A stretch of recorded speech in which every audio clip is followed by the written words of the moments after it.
जिल्लापालଙ୍କ कार्यालय सम्मुखरे जिल्ला कांग्रेसर विक्षोभ प्रदर्शन। नुआपड़ा जिल्ला सदर महकुमाठारे प्रदेश कांग्रेस कमिटी निर्देश क्रमे जिल्ला कांग्रेस कमिटी पक्षरु 8 मासरे 54 गोटी नारी निर्यातना मामला विरुद्ध रे जिल्लापाल कार्यालय घेराव करी विक्षोभ प्रदर्शन करिसंती।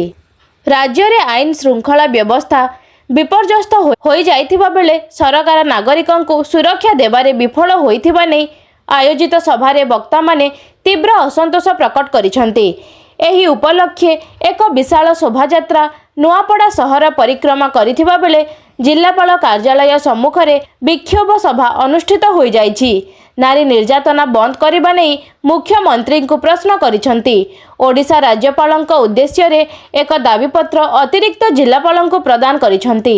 जिला कांग्रेस कमिटी सभापति सुरेश आजादଙ୍କ नेतृत्व रे घासीराम माझी, कमल चरण तांडी, फकीर मोहन जगत, जिला युवा कांग्रेस सभापति अमित कुमार अहिर, भीष्म सुनानी, प्रवीण पटनायक, पाशा महानंद और शाहरुख खान का समेत शताधिक कांग्रेस कर्मी जोग देथिले। नुआपड़ारू बीरबल प्रधानଙ୍କ रिपोर्ट अनुध्यान टीवी।